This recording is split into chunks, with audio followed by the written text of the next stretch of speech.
The Lakers are cooking something big as the Lakers insider reports of a new target that has emerged for the purple and gold this upcoming offseason. And in today's video, we're going to talk about who this player is, how the Lakers can acquire him, and if that will be enough to help build a championship caliber team. And welcome to Lakers Digest, guys. My name is Hunter Pitcoff, and we cover everything surrounding your Los Angeles Lakers. And it might be Los Angeles' offseason, but we are not taking a day off here. We give you guys around-the-clock coverage surrounding your Lakers. So if you want to be a part of that ride, we are trying to get to 20,000 subscribers.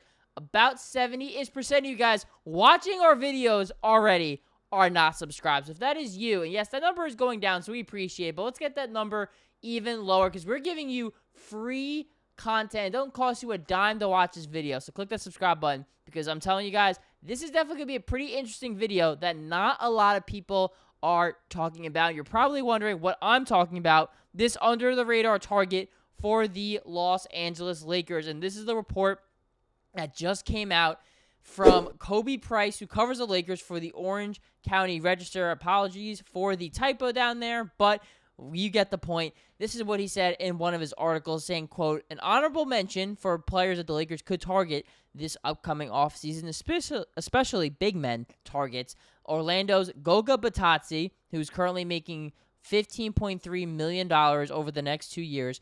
Brooklyn's Day'Ron Sharpe, who will be a restricted free agent perhaps this offseason. Luke Kornet, an unrestricted free agent coming from the Celtics.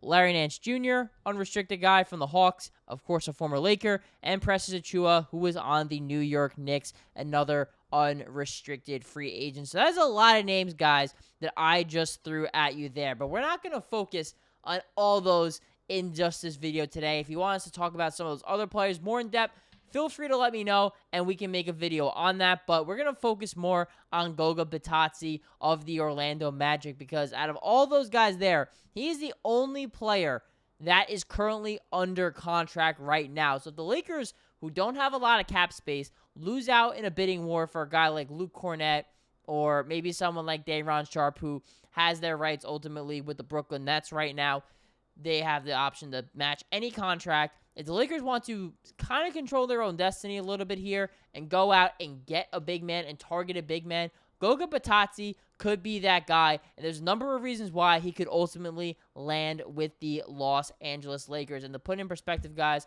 what Bitadze has done for the Magic this season, averaging 7 points per game, a little over 6 rebounds, block and a half per game. But also look at that, shooting 61% from the field. And he is not much of a shooter. This is somebody who does a lot of his work down low, 6'11", also weighs about 250 pounds. So this is somebody who is a bigger big man than what the Lakers are used to, right? When they had someone like Jackson Hayes out there, yes, he's a great athlete, but he's not a very big player, and as a result, the Lakers were getting bullied in the paint, and that led to J.J. Redick having to play small because Jackson Hayes wasn't really using his height and length to his advantage as a result. So, Goga Bitadze, this is someone who is a lot bigger compared to someone like a Jackson Hayes, right? Something that the Lakers don't have on the roster right now, and a very good rim protector, which you can argue maybe they don't really have that right now either. So, that is someone who definitely checks a couple boxes there. On top of that as well, the Orlando Magic are a team that has a lot of centers, right, and a lot of really big forwards as well. You look at Wendell Carter, who signed a contract this past offseason. They got Jonathan Isaac there. They also have Mo Wagner, who's coming back from an injury. Then they have Paolo Banchero. He can play the 4 or the 5. Franz Wagner, a really big wing as well. So they have a lot of big wings that can play the 4, maybe even dip down to the 5, as well as a few center options already. So someone like Goga Bitadze, at best, is maybe their 3rd best center, if not their 4th, if Mo Wagner's back. If you want to make an argument he's better than Bitadze, I mean, that is a legitimate argument to have, and this is also a team as well in the Magic that probably needs some perimeter help, and we'll get into it later in this video, how the Los Angeles Lakers can ultimately provide that. But also looking at what Bitadze has done throughout his entire career here, played 70 games last year and 20 minutes per game. So this was definitely his most productive season, and he is right now about 25, going to be 26 years old this summer. So this is somebody who is still scratching the surface of what he can become.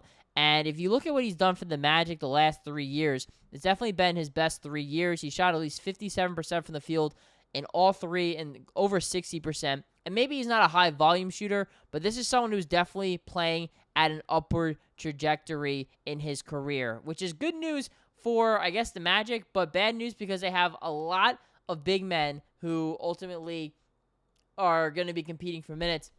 And on a 2-year contract, that is someone who's probably going to be pretty easily movable. And the Magic, a team that barely made the playoffs this year, had to fight their way through the play-in.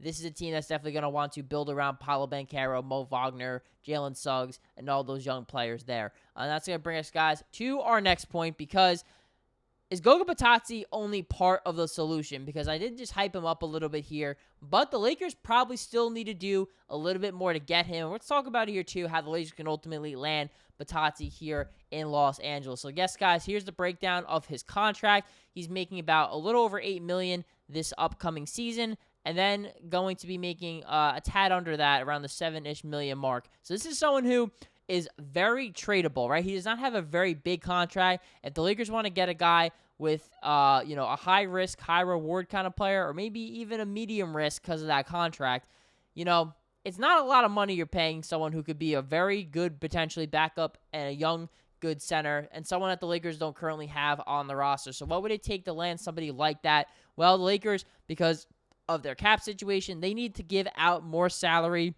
than they're getting in return in a deal with the Orlando Magic. So the Magic, again, this is not a team that's tanking.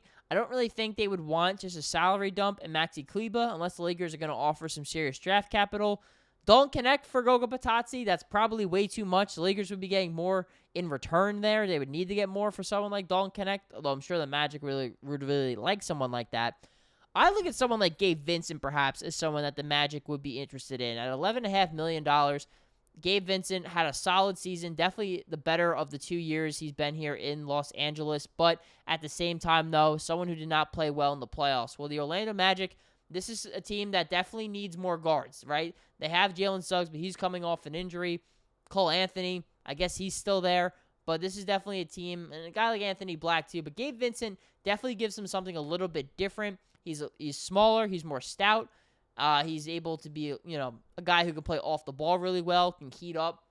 Again, maybe playing in the Eastern Conference will help him, perhaps. This is an Eastern Conference that's wide open, and he's more of a veteran player than someone like Goga Bitadze is, as Gabe Vincent has played in meaningful playoff games, and, of course, maybe hasn't had the success with the Lakers, but he definitely had a lot of success with the Miami Heat there when he was last playing in Florida. So perhaps that could be a trade that works for both teams. And for the Lakers, Goga Bitadze, I do see him more as a backup center. So they would definitely need to make a move for a starting center in order to land someone like Bitadze, but he could definitely be a good backup center, someone that gives him something a little bit different as a bigger player, and someone who's definitely on more of an upward trajectory in his career. And with the Magic having such a logjam in the front court, perhaps they don't need someone like Bitadze, and he can come here for the purple and gold. But let me know down below in the comments, guys, what do you think? Should the Lakers pursue a trade with the Orlando Magic for Goga Bitadze, or are there other better setters that maybe they could trade for as a backup or sign with their taxpayer mid-level exception? But they're going to have a lot of options here. Might not be a bad one, but we're going to go over all the other different options that the Los Angeles Lakers can have in regards to getting a center, as well as just helping improve this roster. So if you want to be a part of that ride, guys, because 70% of you guys watching our content are not subscribed. If that is you, you've watched all the way through this video, and you are not subscribed, all we ask is to click that subscribe button to keep up with everything surrounding your Los Angeles Lakers here on Lakers Digest.